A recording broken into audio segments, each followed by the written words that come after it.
world of recruitment is changing, and I don't think it's going to go back to what it was, if I'm honest, which means we as recruiters and talent acquisition specialists need to change. We need to be adaptable. In the words of Celia, we need to be focusing on how do we future-proof ourselves. And that is what this episode is all about. Here is what we've got coming up. I think like when you boil it down, like our jobs are about solving business problems. So that I think is super important. And once you understand like the business problem or what the hire is what the hire is solving, you also kind of develop all the business acumen and the context understanding that's super critical to a role. So look at like the skills that you think are critical for your own development or for maybe the business you're working in or maybe where you aspire to work. I think you individually can probably recognize like areas where you're doing quite well and then areas maybe where you're not or you've kind of not applied the skills. So it's almost like you do your own little skill gap analysis, figure out like where are your gaps and identify kind of like the one or two that you really want to focus on. You're not going to be able to work on like everything all the time. So think about those that either are maybe like the most critical or important to you, or maybe it's the skills that you have like the biggest opportunity to actually flex or apply in your current environment.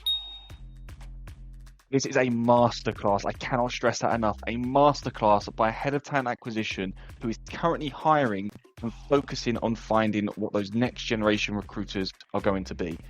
It's not about your hard-coded skills anymore. Yes, they are important, but it's about the soft skills, the adaptable skills. Think problem solving, think critical thinking.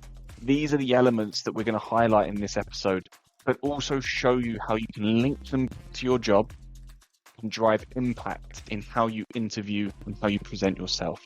This is a genuinely fantastic episode, start to finish. I really hope you enjoy it and get as much out of it as we have. Thank you so much.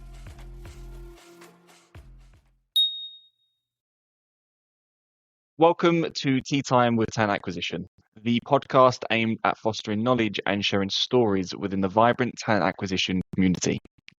I'm your host, Eden, and for the next hour or so, I'm going to be joined by a head of talent acquisition that's currently leading a dynamic team across both Berlin and London, whilst redefining hiring strategies that focus on strategic approaches. With over a decade of experience spanning both the tech giants like Amazon, as well as innovative startups like her own current team, she brings a wealth of knowledge in the talent acquisition space, change management, and recruiting operations. Her unique perspective on adaptability and her passion for empowering recruiters to embrace broader skill sets makes her the perfect guest for today's topic, to explore how we as talent acquisition individual contributors and leaders can thrive in today's evolving talent landscape. So when you're ready, grab your favorite tea or coffee if you prefer, and join me in welcoming today's guest, Head of Talent Acquisition with the team at Moss, Célia Sauthier.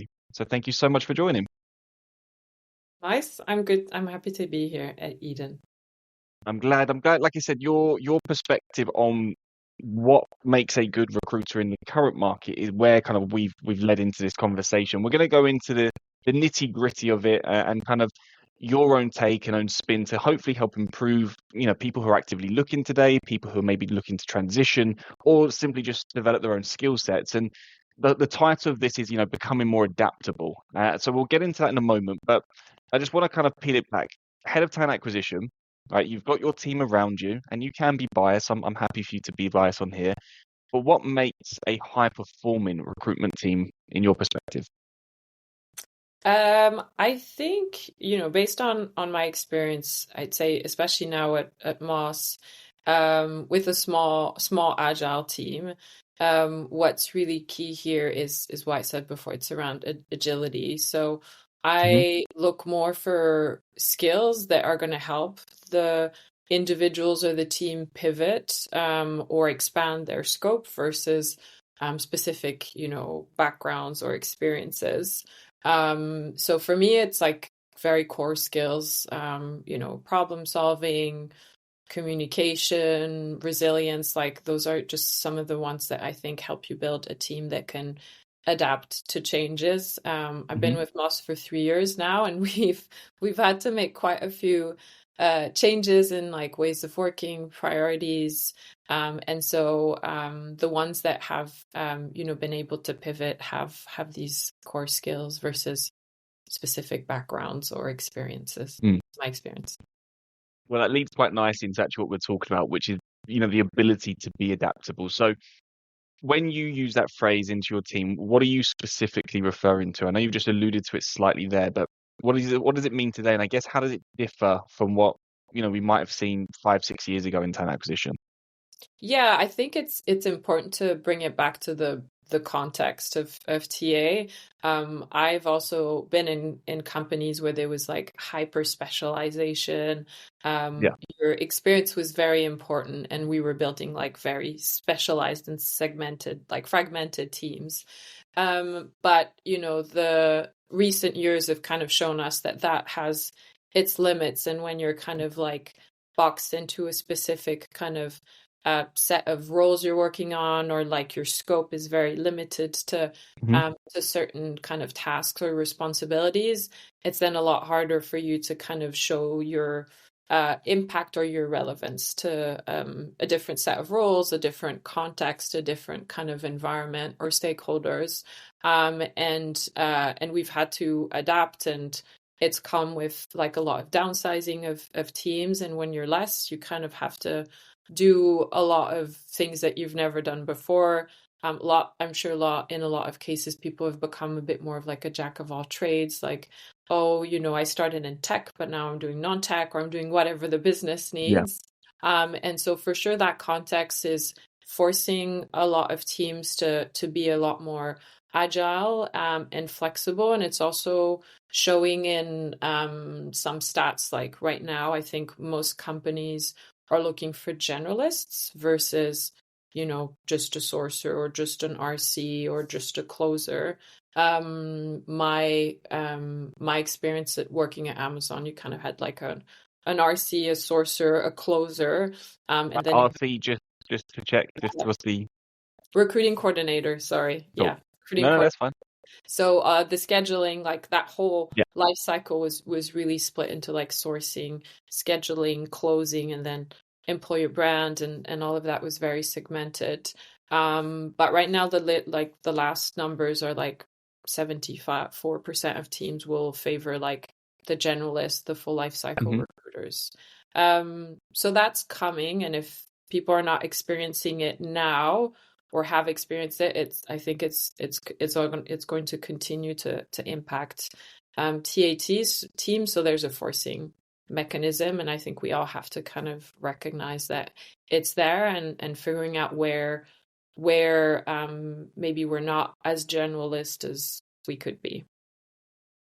Okay, so I mean, you're literally answering my question next to me already, which is good to hear. So I'm sitting in the camp of I'm a specialist, right? I only do tech. Well, mostly only do tech.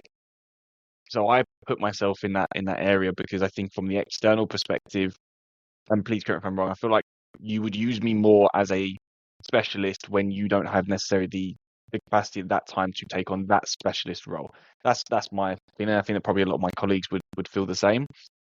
But on the internal side, I totally see it. I think there's a lot more, especially on the startup scene, there's a lot more focus towards people that can kind of just dive in and understand a recruitment process, but then take that to different levels, different types of positions. Yeah.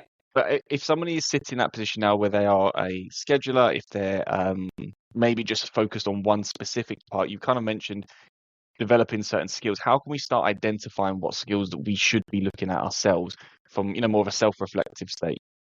Yeah, I think it starts with like that self-reflection. So look at like the skills that you think are critical for your own development, or for maybe the business you're working in, or maybe where you aspire to work. And we can talk a bit more after about like my own take on it, but I think you individually can probably recognize like areas where you're doing quite well, and then areas maybe where you're not, or you've kind of not applied those skills. So it's almost like you do your own little skill gap analysis, figure out like where are your gaps, and identify kind of like the one or two that you really want to focus on.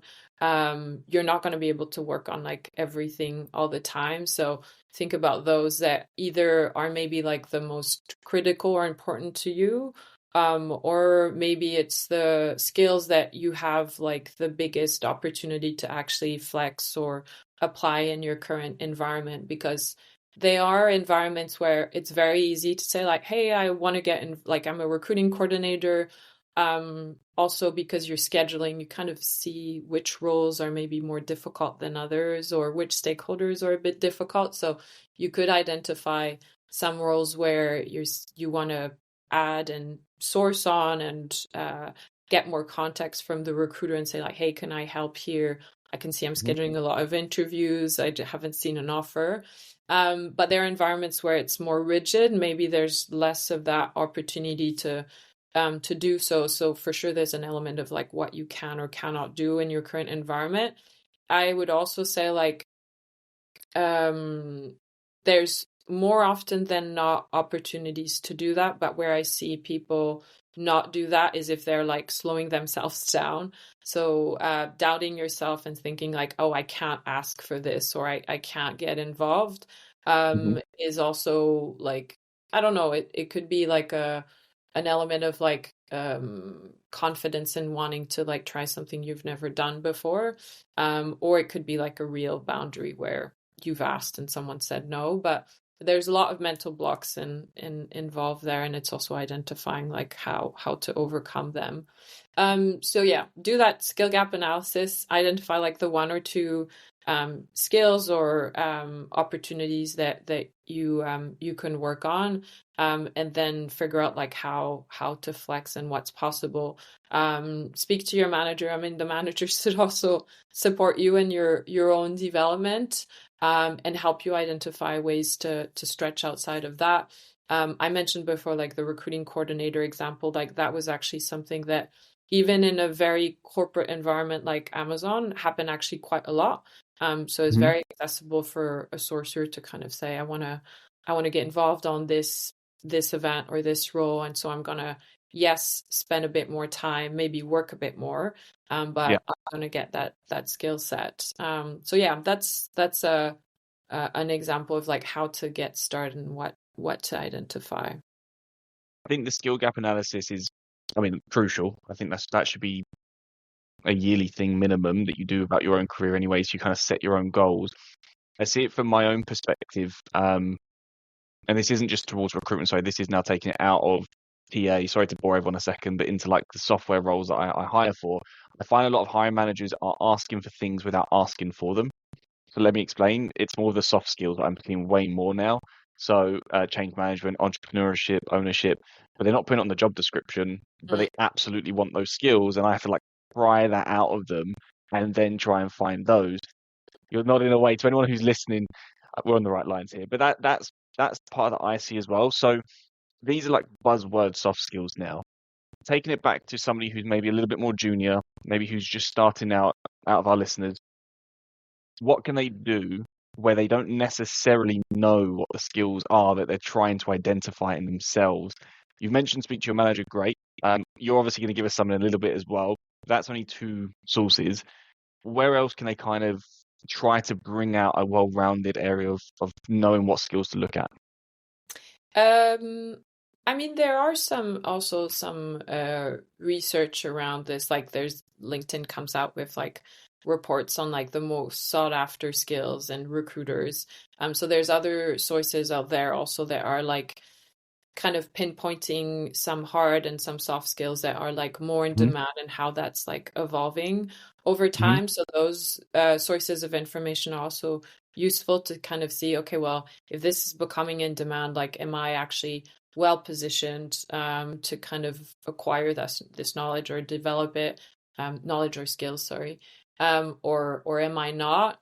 The manager knows what is I guess the success criteria for your role. So I think it's always an important one. And then, you know, these types of podcasts and there's a lot of, you know, meetups and communities usually where people are based, where there's also a lot of conversation around what kind of what skills are sought after and what a good recruiter may look like in kind of different contexts or environments. So those come to mind in terms of like being able to figure out like what are the skills to focus on. And then there are some that I think will withstand the test of time. They are always important. Like I said before, problem solving skills, critical thinking. Some of those skills for me are like, they've always been important, and they've always been things that I've looked out for myself and for others. Why are they important then? I mean, take problem solving skill, for example, in the context of recruitment. Why would you say that's a forever here skill, always an important skill? Because our job is about solving problems. Like in the end, the problem that hiring is seeking to solve often is like a business problem. And sometimes hiring's not the right solution when you ask enough questions on like, why do you need this person? What are they going to fix?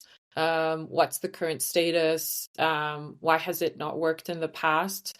And you get a real sense of like, what's the business problem at the core. You really get a deeper understanding of what this person's coming in to solve, and if hiring is actually like the right option here. We've hired other people in the past. It's not worked. Well, why? And maybe the solution is actually not hiring someone. It's maybe upskilling in the team, or it's bringing in a consultant, or maybe it's redistributing the responsibilities across the existing team. So I think like when you boil it down, like our jobs are about solving business problems.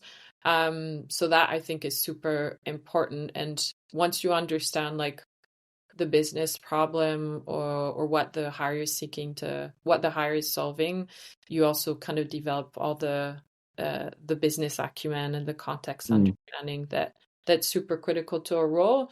But also like aside from that, like we always come across problems and challenges. I don't know, it's your response rates are dropping, or you've been sourcing for 2 weeks but no one's making it to final. Like these are all problems, and so focusing on like the why. So why are they dropping? Okay, maybe it's because the final interview is the biggest problem. Okay, so why? Actually, people are dropping out. Oh, okay, why are they dropping out? So it's that like 5 whys of kind of like getting to the core issue, and then finding like trying out a solution that's going to address that, and then trying that fast and figuring it fast if it's like helping you or not. For me, it's like the most critical skill to have. And it sounds like very simplistic, like how I'm explaining it right now. But I find that it's very you kind of also have a lot of situations where we're trying to do the same thing over and over, expecting different results, or we're sticking to the solution. So let's try this fix, and we've actually not really looked into the core problem. So for me, it's it's really kind of the one all be all of recruiting. So, by the way, that was a masterclass. If anyone hasn't taken like a ton of notes, that was literally a masterclass of driving impact in problem solving, because you gave literally like 15 different examples just there and then about how problem solving is the skill within recruitment. What other skills are you looking for when you're saying you're now kind of looking into your team? Obviously, you're hiring right now when we record this into your talent acquisition function. Little plug there if anyone wants to message her after. Feel free. But when we're saying like more of these generalists, then so problem solving, critical thinking, what other skills are you focusing in on? Yeah, so I would say the other one that I'm looking out for, especially in like a more generalist context, is this like curiosity and, I guess the proactivity piece as well. Like if you're a generalist, there will be a point where you're going to work on a role that you've never worked on before. And if you're not curious and asking a lot of questions and being proactive and looking at, where's where is this talent? Is it even in Berlin, or is it actually in other locations? Or even doing research. Like recently, I did this where there was a role, it was new for Moss, and there was a question mark around like where this person should sit in the organization. I was doing research, like very scrappy on LinkedIn, and looking at like competitors or other companies, like how does their org look like, and how are the sales roles organized. And you really only do that, you only get that information if you're kind of looking through LinkedIn profiles, descriptions of jobs, career sites, and you kind of get a sense of like what are other like how are other companies structuring like their sales organization. So that proactivity and that curiosity to really kind of go out and like also not take that information for granted, and saying I'm going to do my own research, and I'm going to also be scrappy in my research and use the tools I have, which we don't have LinkedIn Insights. There's a lot of stuff we don't have, but there's other ways you can find that information, even in discussing with candidates. So that proactivity, that ability to kind of identify your own knowledge gaps and have a beginner mindset to every role you're working on, also to just not assume that you kind of know what the team is looking for, or exactly kind of where to find these profiles. So it's really that self-starter mentality, and that curiosity is really important, because once you have like, I think, a solid skill set as a recruiter, my belief is you can work on any role, but you have to have that curiosity and be proactive in doing your research, and then having a discussion with the manager to say like, hey, this is what I've noticed in other organizations. Like, why are we having this split between our SDRs and our AEs, or how do they hand over customers? So, and you can only do that, I think, if you're proactive with your research and you're curious and you want to learn more than just what are the requirements, what are the nice to haves and the must haves. I think that's really key. Do you think the people that you've been interviewing for your own team, then obviously you're looking out, you're asking certain questions, trying to uncover. Do you feel that recruiters or talent acquisition specialists right now are effectively showcasing these broader skills from how they are interviewing?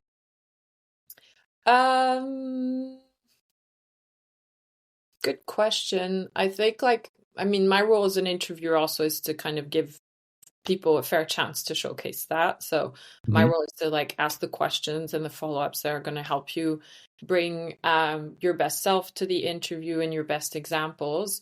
But I think when I ask some of these questions, I do get a sense of sometimes there's maybe like I'm sure the examples are there. It's just I think in some instances it's hard to for candidates to figure out like how to showcase that effectively, especially now that I'm talking about it, it kind of, one thing does strike me is there's very little indication of how a specific kind of skill has impacted their role or their business, their results. So it's not that people don't have the skills or they don't have the right experience, but it's like, how do you then tie that back to something that's had impact, and you've not just done it for the sake of doing it or done it because it was fun or because someone told you. It's also tying it back to the impact, and sometimes it's like metrics. You can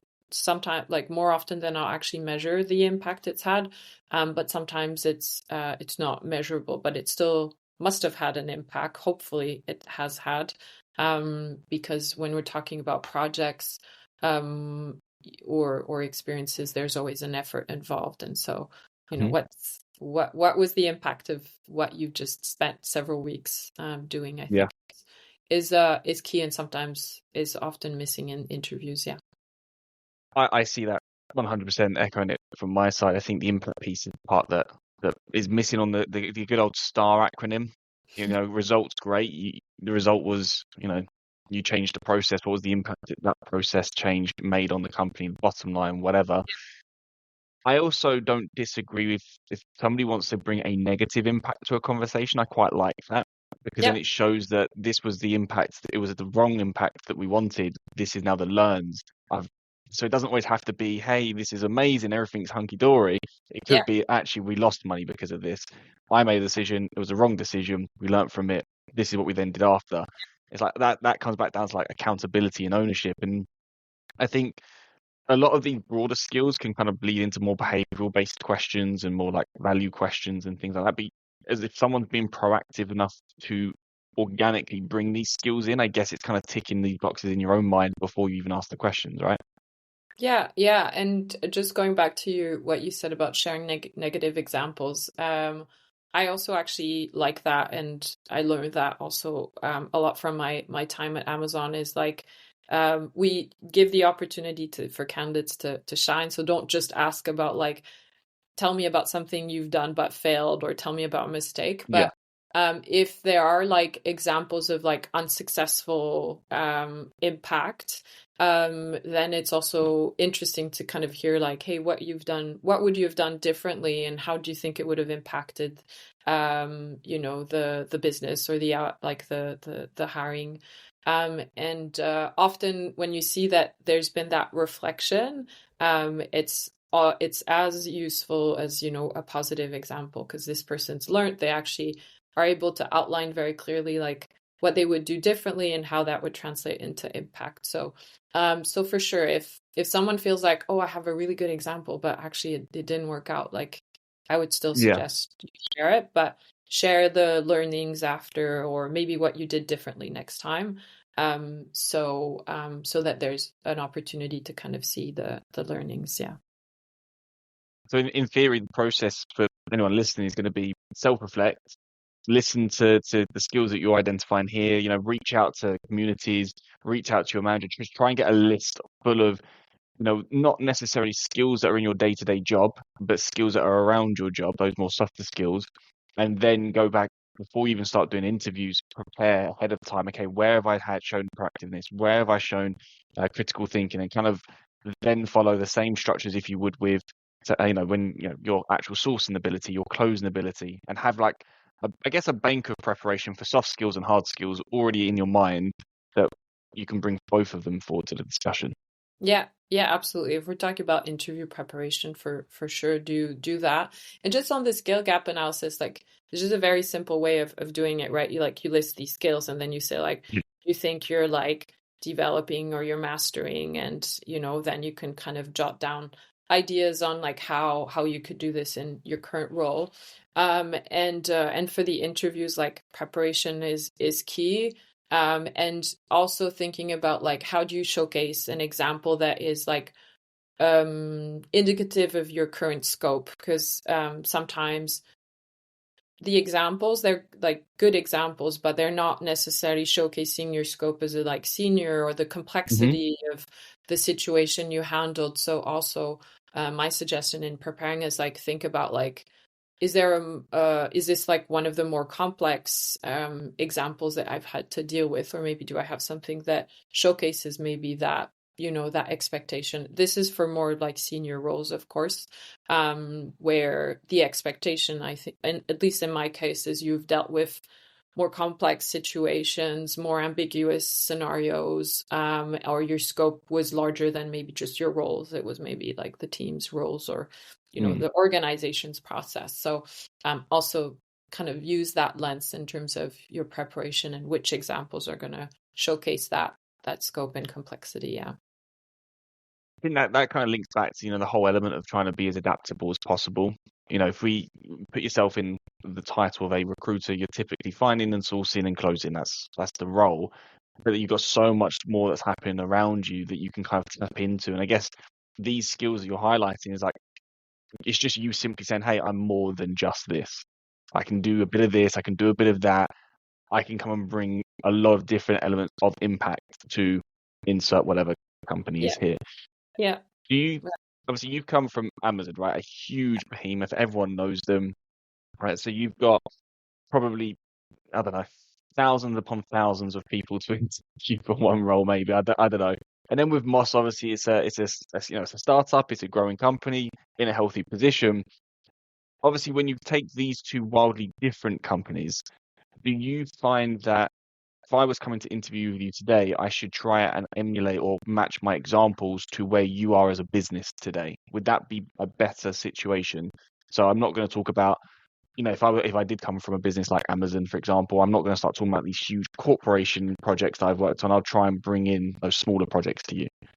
Yeah, it's a very good point. I think there's a temptation to bring this like these beautiful, huge projects that can take place in more corporate environments, where it takes you, 6 months to roll out a new process, or you've worked on like a number of roles that have taken, a year to fill. And they do show the level of ownership that you can have and Mhm. the impact in those environments, but they're not always super, I would say, impactful in smaller environment startups where like the speed and the quick wins are almost more important than like the big transformation. So I would, balance these examples out. It doesn't mean you should ignore them because some of these examples are very powerful, but think about how you adapt it to kind of the needs of the business. And honestly, I've had in some cases, recruiters say like, I have this kind of example where it was like a big transformation, or I have like this other example that was like we did things a lot faster, and it wasn't as big scope, but we got results within a few weeks, and then they can you can validate also with the interviewer like what's the best example. Mhm. That's like in my own experience something that I think is valuable, because you don't always know the exact expectations of a startup, and if it's your first interview, you may not know that like what we actually care about is like the impact you've had and like the Mm. speed. So sometimes like it's also worth just sense checking with the interview and saying like, I have these different examples, like which one would you like to hear about? And then I can pick what's more relevant to what I'm looking for. Does that also come into effect? And we're slightly off topic, still slightly on topic, so bear with me. Um, because obviously you had two wildly different experiences, Amazon and Moss. So does that also bleed into the element of the broader skills? Do you look for a different set of broader skills at Moss now than when you were obviously with the team at Amazon? Yeah, for sure. And like I said, I think it's reflective of the time we're in right now. Yeah. I'm sure Amazon looks for different kind of things now than it did when I was there like 4 years ago. So I'm sure it's evolved, but back then, it was very specific. It was like, have you been a sourcer, and have you hired like software development engineers, and Mm. high pace. So it was a lot more narrow, because the role that you were coming into was very narrow, and there were no expectations that you would have to pivot, because we were hiring hundreds of engineers. So Yeah. we'll always need you to focus on this. And we were set up in a way that was very like that was meant for this high volume hiring. Whereas now, I think, whether it's a Moss or Amazon, we kind of know that things will change, and teams will get consolidated and rejigged, and so that adaptability is important. And I think things have probably changed there as well. But yeah, very different way of hiring for sure. I think that kind of is just the future proofing element of talent acquisition for yourself now, like taking control of your career and say, look, skills today, what am I going to need in the future, and let's go start working on those. Celia, I really do appreciate you spending some time, because obviously I do understand as well that showcasing these are the sorts of things that you're looking out for as a hiring manager. Not every team wants to share this, so I do appreciate you being transparent and giving obviously our listeners an insight into the mind of an actual hiring manager in talent acquisition. Say, look, this is what I'm thinking is going to happen. This is what I'm looking for my team, and we can use this hopefully as a springboard of people who are, like I said, are actively looking, open-minded to looking, or simply just want to grow their skills. If someone wants to explore your team further, if someone wants to take the conversation further with you, where is the best place that they can find you? I would say on LinkedIn. That's where you can find me. The roles are advertised as well, so people can apply directly. But yeah, LinkedIn is where I hang. Perfect. One day someone is going to tell me something other than LinkedIn, but not today. Yeah, We'll still stick. Fingers crossed, right? Well, I appreciate it. Thank you so much for taking the time. Thank you so much. It was a pleasure. Have a lovely day. Bye.